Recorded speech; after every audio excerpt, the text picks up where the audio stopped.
ternyata memang tadi sudah terjadi penolakan, lalu pasien yang tadi ditolak itu harus kemana? Apakah menunggu besoknya lagi atau bisa langsung Ya. ke fasilitas kesehatan tingkat pertama?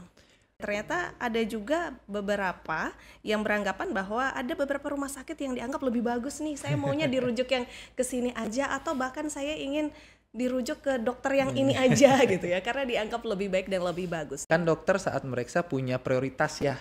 Baik. Pasien ini butuh kemana dulu. Nah, sesuai indikasi, bukan kembali lagi bukan sesuai keinginan pasien. Pasien pengennya ke A, B, C, D misalnya. Sedangkan dokter saat periksa, ibu nggak perlu ke A, B atau A, B, C, ibu perlu ke D saja itu misalnya. Takutnya ini juga sudah kejadian ya, dalam satu minggu pasien bisa berkunjung ke lebih dari 3 dokter spesialis. Kami hanya membayangkan ya, satu pasien mengkonsumsi obat dari lebih dari 2 atau 3 dokter. Maksudnya bagaimana reaksi obat itu di dalam tubuh kita. Kami juga dengar beberapa rumah sakit mengatakan sekarang tidak bisa lagi dirujuk internal. Nah, pasien harus kembali ke FKTP. Wah, ini statement yang kurang pas ya.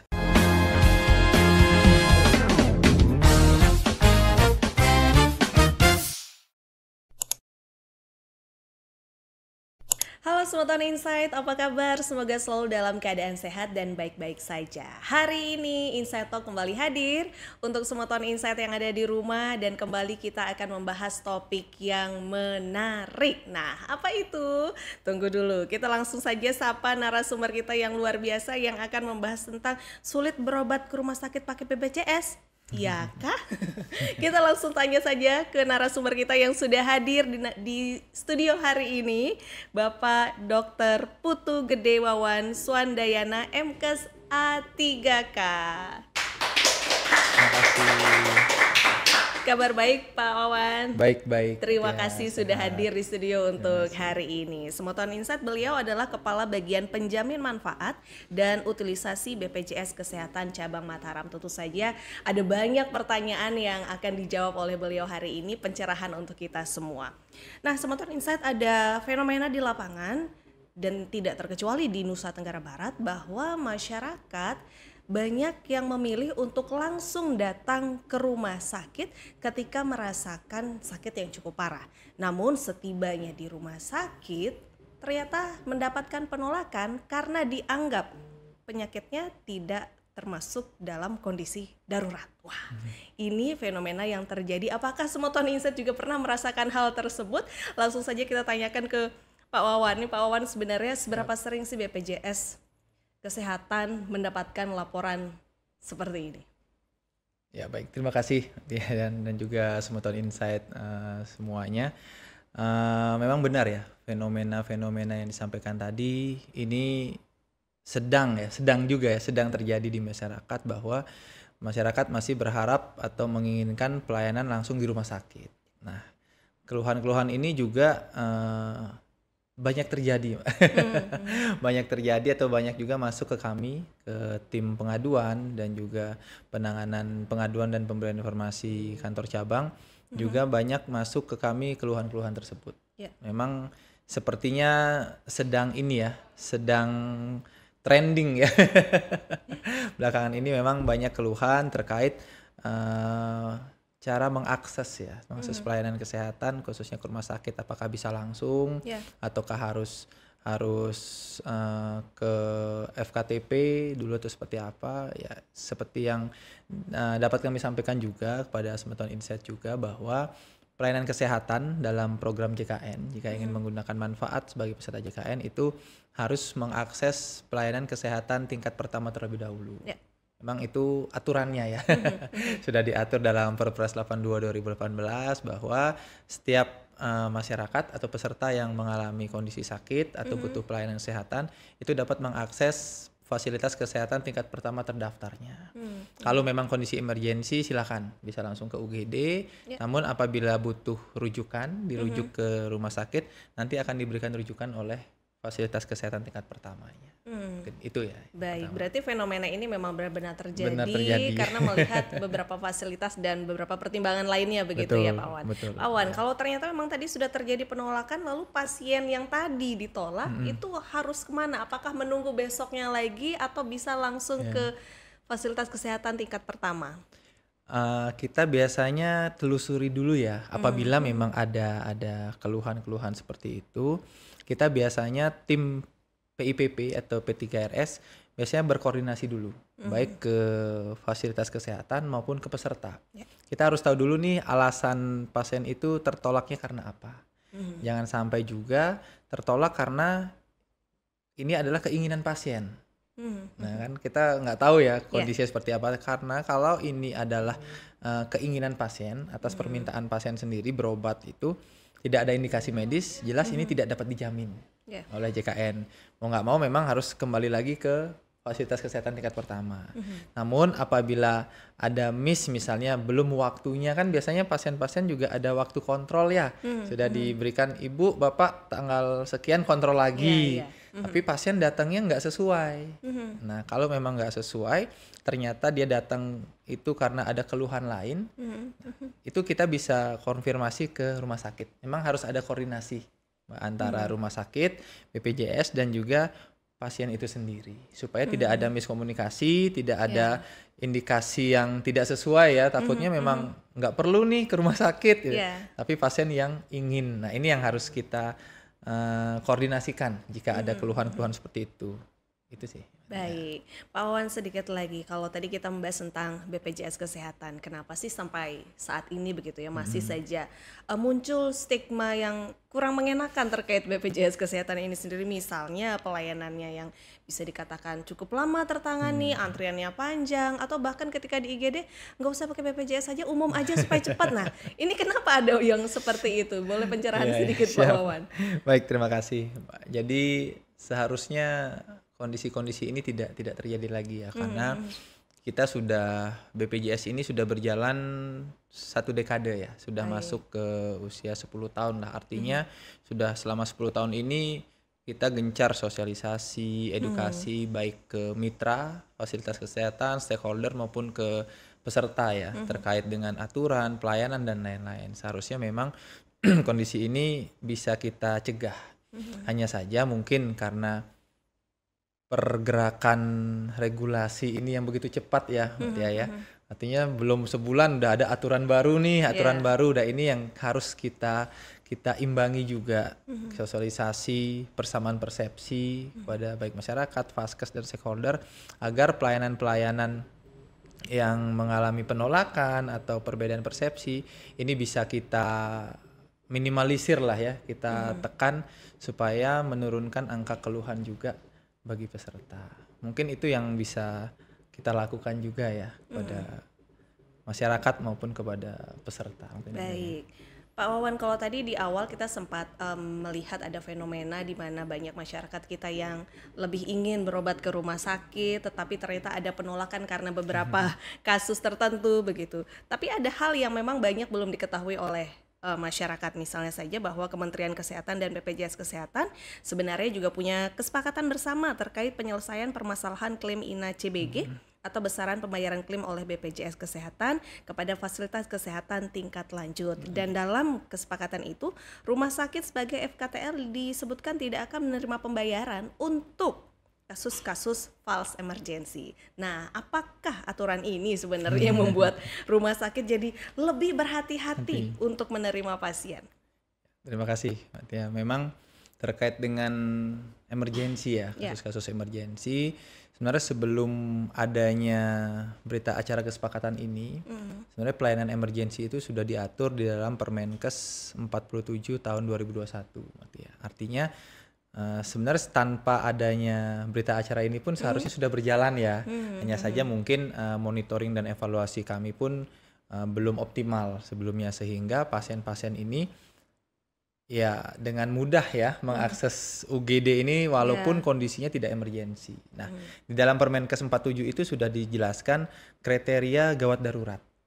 Gawat darurat atau emergensi, di mana apabila memenuhi kriteria emergensi, pasien itu dapat dijaminkan menggunakan BPJS atau JKN. Nah, sekarang ditegaskan lagi di dalam berita acara kesepakatan tersebut bahwa kasus-kasus yang masuk ke dalam false emergency itu tidak dapat dijaminkan.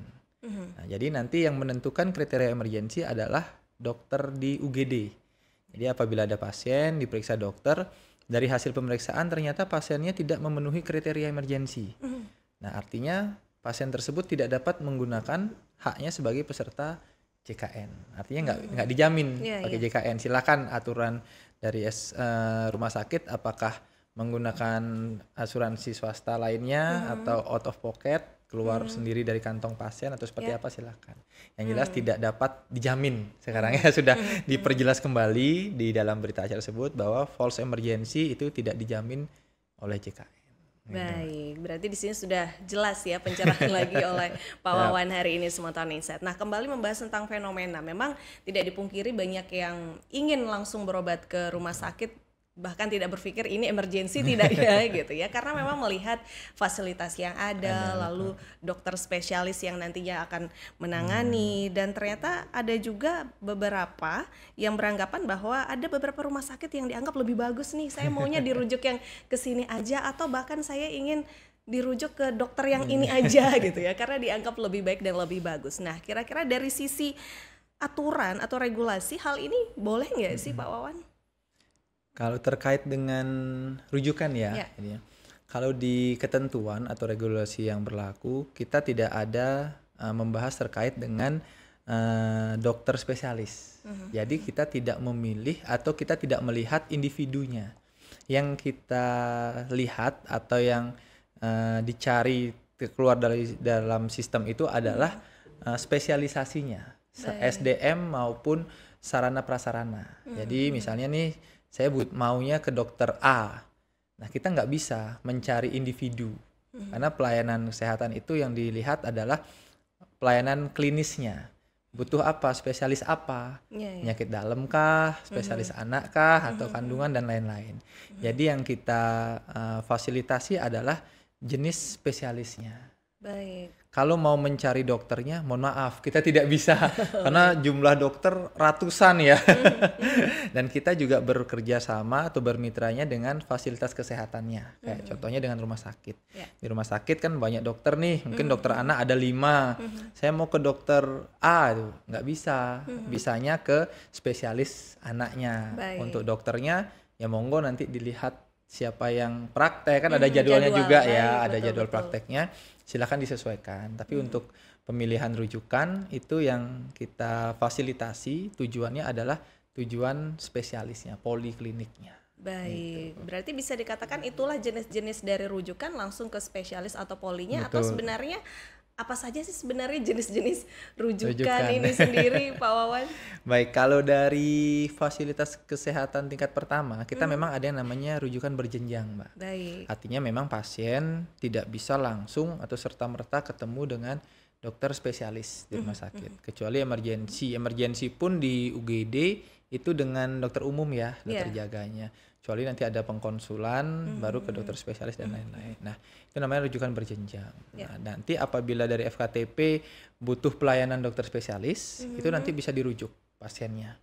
Nah, dirujuknya ini yang menjadi info ini di luar juga bahwa satu pasien punya 2 penyakit nih atau lebih ya. Kemana dia harus dirujuk? Jadi di sini juga kami sampaikan ke Semeton Insight juga bahwa rujukan itu tidak perlu satu orang punya lebih dari satu rujukan, Mbak. Misalnya orang peserta A punya rujukan ke penyakit dalam, saraf, mata dan lain-lain. Itu tidak perlu ya, tidak benar juga ya. Jadi nanti silakan ditentukan, silakan kunjungi fasilitas kesehatan terdaftar, fasilitas primernya. Nanti dokternya akan menentukan. Baik. Kan dokter saat meriksa punya prioritas ya. Pasien ini butuh kemana dulu. Nah, sesuai indikasi, bukan kembali lagi bukan sesuai keinginan pasien. Pasien pengennya ke A, B, C, D misalnya. Sedangkan dokter saat periksa, ibu nggak perlu ke A, B atau A, B, C, ibu perlu ke D saja itu misalnya. Jadi nanti rujukan akan diterbitkan sesuai indikasi medis yang didapatkan oleh dokter saat memeriksa. Nah, kemudian sudah dikasih satu rujukan. Nah, silakan kunjungi atau berobat ke yang rujukan yang sudah dibuatkan. Nah, nanti dari kan ketemu dokter spesialis ya di rumah sakit. Nah, dari dokter spesialis itulah nanti baru ditentukan pasien mau dirujuk kemana. Itu bukan keinginan pasien lagi, yang ditemukan oleh dokter spesialis tersebut. Misalnya dirujuk ke penyakit dalam. Oh ternyata ibu perlu ke dokter spesialis paru misalnya. Nah itu bisa. Nggak perlu lagi pasien kembali ke FKTP, kan sekarang fenomenanya juga Bapak Ibu nggak bisa ke spesialis lain, harus ke FKTP dulu minta rujukan gitu ya. Nah ini kami himbau juga bahwa itu nggak benar ya, tidak harus seperti itu, alurnya tidak seperti itu. Jadi dari poli penyakit dalam dokter spesialisnya sekarang dapat menentukan pasien itu apakah dikonsul atau dirujuk. Nah ini yang baru ya, sesuai dengan berita acara kesepakatan ya. Ini mau dikonsul atau dirujuk itu murni adalah wewenang dokter spesialis. Tidak boleh ada permintaan dari pasien. Apabila mau dikonsul silahkan dilengkapi administrasinya. Kalau mau dirujuk artinya pasien itu selesai di poli itu dialih rawatkan ke spesialis yang lain, itu bisa. Tidak perlu kembali lagi ke FKTP. Berarti itu artinya apakah ketika sudah dirujuk di spesialis di poli yang pertama sudah selesai, tidak bisa kembali lagi ke poli yang pertama? Ya betul, betul. Berarti bisa dikatakan harus sembuh dulu ke satu penyakit ini, baru bisa ke poli yang lain. Atau kalau memang belum selesai di poli yang pertama bisa dikonsulkan. Nah, jadi ini maksudnya dikonsulkan dan dirujuk? Ya, ada dua ya. Bagaimana Pak Afwan? Ada dua. Ini jadi memang ini adalah kondisi baru. Ya, kalau dulu memang tidak ada konsul. Dulu itu yang ada rujukan internal ya. Jadi semua pasien dirujuk, tapi tetap kembali ke poli spesialis yang pertama. Nah, ini sebenarnya tujuannya kita untuk merapikan administrasi. Artinya supaya pasien juga tidak bolak-balik. Takutnya ini juga sudah terkejadian ya, dalam satu minggu pasien bisa berkunjung ke lebih dari 3 dokter spesialis.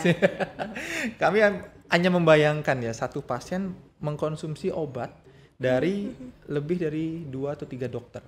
Maksudnya bagaimana reaksi obat itu di dalam tubuh kita. Nah, terkait dengan hal itu, perbedaan antara konsul dan rujuk. Kalau dia konsul internal, artinya pasien ini hanya dikonsulkan. Misalnya dari penyakit dalam ke paru. Konsul, dokter penyakit dalam, konsul internal, tapi pasien balik lagi. Tetap kontrolnya di poli penyakit dalam. Parunya ya nanti dikonsul sama dokternya, kan ada jawaban dan lain-lain ya. Nah ini sebenarnya kami mohon rumah sakit untuk melengkapi administrasinya. Artinya pasien tidak lepas dari poli pertamanya. Tapi kalau dia dirujuk internal, dia sudah selesai. Sudah tuntas di penyakit dalamnya. Udah kasarannya nggak ada kepentingan lagi di penyakit dalam, silakan dirujuk ke paru misalnya. Nanti mau kontrol lagi di paru silakan. Jadi pasien nggak kembali lagi ke poli induknya ini. Dan yang jelas hal ini kepastiannya atau keputusannya ada di dokter spesialisnya. Apakah mau dikonsul atau dirujuk. Nah, dua-duanya bisa dijamin. Nah ini kan kekhawatirannya rumah sakit ya. Wah nanti nggak dijamin, nggak dibayar. Nah memang ada beberapa klausul yang itu ada namanya episode pelayanan, Mbak. Menjadi 1 atau menjadi 2 episode ya kasarnya. Tapi 1 ataupun 2 episode kami tetap bayar. Klaimnya tetap dijamin oleh JKN, diajukan oleh rumah sakit, tetap kami bayar. Masalah penjaminan sebenarnya nggak perlu khawatir ya. Kami sudah sampaikan ke rumah sakit juga bahwa terkait penjaminan itu hal yang berbeda. Yang penting pasien mendapat kepastian dari dokternya apakah mau dirujuk atau mau dikonsulkan. Semuanya dijamin. Jadi nggak ada ini juga ya, karena kami juga dengar beberapa rumah sakit mengatakan sekarang tidak bisa lagi dirujuk internal. Nah, pasien harus kembali ke FKTP. Wah, ini statement yang kurang pas ya. Kami sampaikan bahwa rujukan internal itu masih berlaku di rumah sakit, bahkan sekarang ditambah klausul konsul internal. Kalau dulu memang belum ada, Mbak, konsul internal. Dulu hanya rujukan internal. Sekarang sudah ditambah menu ya atau pilihan, dokter dapat melakukan konsul atau rujuk. Silakan. Berarti ini pencerahan kembali untuk semua Tone Insight yang ada di rumah. Jadi tidak perlu menggerutu lagi ya. Masa saya harus ditunggu sembuh 3 bulan dulu baru pindah ke poli selanjutnya gitu. Karena ada beberapa kasus terutama orang tua kita gitu ya. Ada yang penyakit jantung tetapi parunya juga bermasalah. Tetapi memang kembali lagi dokter yang akan menentukan mana dulu nih yang harus segera tertangani begitu ya. Baik, selanjutnya kita masih ke sistem rujukan rumah sakit, Pak Wawan. Kira-kira kalau kalau tadi sudah disampaikan ada beberapa jenis rujukannya. Lalu sesuai Perpres 82 tahun 2018 tentang program JKN, salah satu pelayanan yang tidak dijamin dalam program JKN adalah rujukan atas permintaan sendiri. Saya juga pernah begitu gitu ya. Tapi ternyata memang tidak boleh, aturannya juga sudah jelas dijelaskan, tapi banyak juga semeton yang sepertinya masih kok nggak bisa sih, saya nih kondisinya begini. Ini kenapa nih sebenarnya aturannya seperti apa sih? Baik, terima rujukan kasih. atas permintaan sendiri. Ya. Memang benar. Dalam Perpres 82 tahun 2018 itu sudah jelas dinyatakan di dalam klausul pelayanan yang tidak dijamin dalam JKN adalah salah satunya adalah rujukan atas permintaan sendiri. Artinya apabila pasien menginginkan, sekarang kan kita bedakan antara keinginan dan kebutuhan ya Mbak ya. Tapi kebanyakan pasien ini ingin ingin mendapatkan pelayanan, sedangkan dokter menyatakan tidak perlu Bu, Pak, masih bisa begini, tapi saya mau. Ini yang kami mungkin sampaikan ke Semeton Insight juga, bahwa pelayanan kesehatan semuanya atas indikasi medis dokter.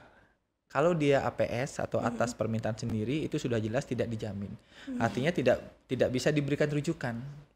Begitu pula apabila di rumah sakit mau dirujuk internal misalnya ke poli paru. Kalau pasien yang meminta itu sudah nggak dijamin.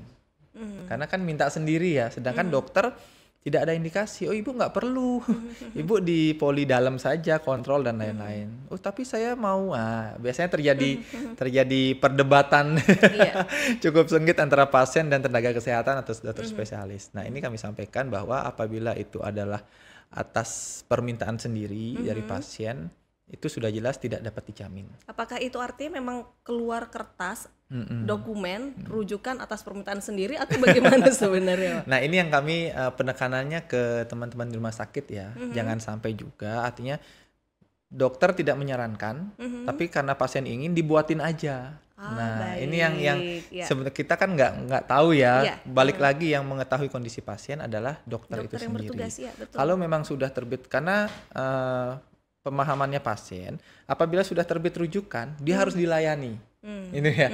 Nah kita nggak tahu rujukannya ini apakah memang indikasi medis atau permintaan pasien. Nah kita makanya sebelum terbit rujukan, ini harus benar-benar dipastikan, Mbak. Baik itu oleh dokter di FKTP maupun dokter di rumah sakit. Pasiennya butuh atau tidak. Kalau tidak butuh, agar di KIE. Pasiennya bahwa ibu cukup di sini atau seperti apa, tidak perlu lagi ke dokter lain itu misalnya. Tapi kalau dia butuh, monggo silakan bisa diterbitkan rujukan dari FKTP ke rumah sakit maupun rujukan internal. Baik. Tapi ya itu sebelum keluarkan rujukan, karena kan persepsi masyarakat, saya udah punya rujukan nih, harus dilayani. Padahal kita nggak tahu itu atas permintaannya sendiri atau memang indikasi. Jadi sebelum itu terbit, mungkin dapat dipastikan dulu indikasi medis dari pasiennya. Term and conditionnya kira-kira seperti apa Pak Wawan sampai akhirnya surat rujukan ini boleh keluar. Jangan sampai nanti tetap masyarakat kita ngotot nih, saya seharusnya dikasih rujukan, kenapa tidak dikasih? Karena ada beberapa pertimbangan, mungkin dapat dijelaskan kembali ke Semeton Insight yang ada di rumah. Terima kasih. Kalau untuk rujukan memang ada seperti syarat dan ketentuan berlaku ya Mbak ya. Seperti misalnya di FKTP itu ada yang namanya TACC. TACC itu adalah time, age, comorbid, dan complication. Nah artinya 4 kondisi ini adalah kondisi-kondisi di mana dapat dikecualikan terhadap penyakit-penyakit yang memang seharusnya selesai di FKTP, tapi harus dirujuk ke rumah sakit. Contoh misalnya gatal ya. Gatal-gatal kan seharusnya selesai ya. Selesai di FKTP, tapi ternyata gatal-gatalnya ini sudah sampai, mohon maaf, dia menyebabkan luka yang dalam sehingga timbullah ya kasarannya ulkus ya kalau bahasa medisnya. Nah itu kan nggak bisa di FKTP. Silakan dirujuk dengan melengkapi TACC tersebut. Dia masuk kemana? Komplikasi misalnya. Di komplikasi di sistem itu dilengkapi, komplikasi dijelaskan kondisi pasien. Diagnosa memang hanya gatal tapi sudah menyebar, sudah mendalam dan lain-lain. Itu silakan dirujuk dan ada indikasi. Kembali lagi itu kan tergantung pemeriksaan dari dokternya. Lagi-lagi harus dari DP dokternya ya, indikasi medis. Kalau pasien yang minta, dok baru gatal-gatal sedikit misalnya mau ketemu dokter spesialis kulit gitu, nggak ada komplikasi, waktunya masih aman, usia muda misalnya, ya nggak bisa. Tapi apakah sejauh ini pantauan dari Pak Wawan sendiri mungkin yang melihat keluarga atau kerabat, adakah yang memang rujukan atas permintaan sendiri tapi diiyakan oleh dokter? Kira-kira mungkin komunikasinya bagus sampai akhirnya dokter iya sudah saya buatkan rujukan atau bagaimana? Kalau itu mungkin masih ya Mbak ya, masih ada terjadi di beberapa vaskes tingkat pertama di wilayah kerja kita. Itu kita temui atau kita dapatkan saat kita sibling. Kita ada namanya program sibling, artinya kita langsung mengunjungi FKTP, vaskes langsung turun tanpa menginformasikan terlebih dahulu. Artinya kita kayak sidak lah. Nah, kita turun langsung saat jam pelayanan. Nah, kan di sana ada pasiennya masih ada, dokternya masih ada. Di sana kita mewawancarai. Kita melihat dulu kondisi di sana, kemudian kita wawancarai peserta. Baik. Nah, dari sanalah kita mendapatkan bahwa pasien masih ada yang meminta dan diberikan. Kita lihat bawa rujukan. Nah, jadi memang ya ini ya kami harapkan ya baik kepada masyarakat, Semeton Insight dan juga mitra kami khususnya fasilitas kesehatan untuk kita sama-sama memahami ya yang tadi alur rujukan, jenis pelayanan, terkait juga rujukan atas permintaan sendiri. Nah, ini juga sebenarnya apabila vaskes memahami rujukan permintaan sendiri itu seharusnya tidak diberikan. Cuman ya itu mungkin ada debat mungkin ya, gesekan sedikit dengan pasien sehingga daripada ribut diberikan. Nah, ini tapi saya nggak berhasil waktu itu. Berarti vaskesnya bener dia menjalankan ya ini. Enggak kok Mbak, ini aman-aman aja. Saya pengennya ke THT, mungkin saya nggak tahu nih kemarin ada luka berdarah. Enggak kok, dan nanti cek lab di sini. Oh ada labnya gitu. Jadi tertangani di tingkat pertama selesai, hasilnya aman-aman aja, nggak perlu ke rumah sakit. Betul. Dan dibayangkan jika minta rujukan sampai di rumah sakit ternyata aman-aman saja, kan lumayan juga ya menghabiskan waktu baik. Jadi ini kembali lagi dapat insight yang positif dari Pak Wawan. Nah Pak Wawan, kalau tadi kita sudah melihat ada beberapa fenomena yang terjadi. Jadi di sini memang perlu diperbaiki sistem dari rujukan. Ini sendiri. Masalah paling besar kira-kira apa sih Pak terkait sistem rujukan ini sendiri? Ya, kalau untuk rujukan ini kembali ya kalau kami sampaikan terkait dengan masyarakat Mbak. Dan juga memang selain itu mitra kita ya, artinya fasilitas kesehatan. Seperti kami sampaikan sebelumnya, di mana kita harus sama-sama memahami ketentuan. Ini kan health insurance ya, asuransi kesehatan sosial. Jadi dalam asuransi ini kita ada aturannya, ada ketentuannya. Jadi tidak serta-merta masyarakat juga harapan kami tidak serta-merta saya punya BPJS bebas berobat gitu ya. Nah, ini stigma yang salah. Jadi kita ada ketentuannya. Harapan kami masyarakat ataupun peserta JKN ini bisa memahami alurnya. Alur pelayanannya kemana dulu sih saya, kemana kalau butuh rujukan saya kemana, ini agar dipahami. Kemudian dari sisi fasilitas kesehatan, ini juga fungsi dari Fasyankes atau fasilitas layanan kesehatan ini bisa dijalankan.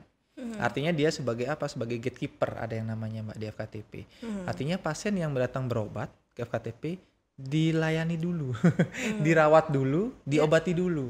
Jangan pasien yang baru datang langsung diberikan rujukan. Nah, ini yang kami harapkan kalau dari vaskes tingkat pertama ya, perannya mereka sebagai fasilitas kesehatan agar jalan dulu. Kalau memang nantinya setelah pelayanan itu pasien tidak membaik, butuh pelayanan spesialistik, silahkan dirujuk. Gitu. Dari masyarakat juga harapannya memahami ketentuannya. Kalau memang dokternya, sekarang kan kadang dokter dilawan ya Mbak. Dokternya bilang nggak perlu, pasiennya lebih ngotot. Saya ini udah begini-begini. Nah, harapan kami sama-sama memahami aturannya seperti apa, pelayanannya seperti apa. Gitu. Baik, berarti di sini fasilitas kesehatan tingkat pertama harus benar-benar memaksimalkan pelayanannya terlebih dahulu. Jika menemukan kendala atau yang lainnya baru bisa naik ke tingkat lanjut begitu ya. Begitupun juga dengan masyarakat juga. Mungkin sedikit harapannya Pak Wawan terkait masyarakat, karena tadi sudah disampaikan. Sebelum nantinya saya juga ingin tahu sebenarnya seperti apa sih komitmen dari BPJS Kesehatan untuk memperbaiki sistem rujukan ini dan menekan masalah-masalah yang muncul tadi. Silakan Pak Wawan. Siap, baik.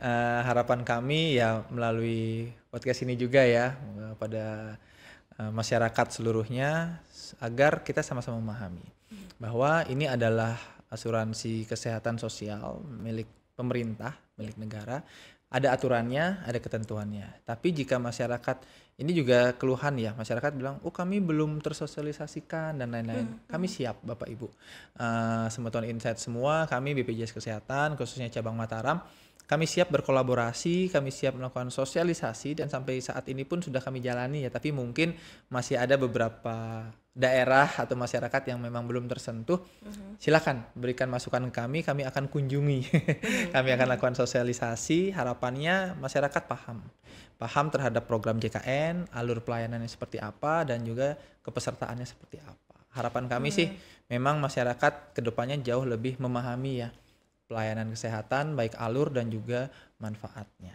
Baik, sekali lagi terima kasih Pak Wawan hari ini sudah memberikan informasi yang sangat bermanfaat untuk Semeton Insight yang ada di rumah pasnya. Terima kasih sekali lagi Pak Wawan. Terima kasih banyak. Saya berikan apresiasi yang luar biasa hari ini. Baik, Semeton Insight kita sudah sama-sama membahas tentang seperti apa sistem rujukan dari BPJS Kesehatan sendiri, bahwa ternyata tadi sudah terjawab oleh Pak Wawan narasumber kita hari ini. Sulit berobat ke rumah sakit pakai BPJS? Tentu tidak ya, tetapi kita sesuaikan lagi dengan alurnya terlebih dahulu, dimaksimalkan di fasilitas kesehatan tingkat pertama. Jika ditemukan permasalahan yang lebih serius, baru akan dilanjutkan naik ke fasilitas kesehatan tingkat lanjut. Sekali lagi terima kasih untuk Semeton Insight yang menyaksikan Insight Talk hari ini. Kita akan ketemu lagi di obrolan yang menarik di episode selanjutnya. Jangan lupa like, comment, dan subscribe, dan juga follow Insight Lombok di media sosial kalian. Sampai jumpa. Terima kasih.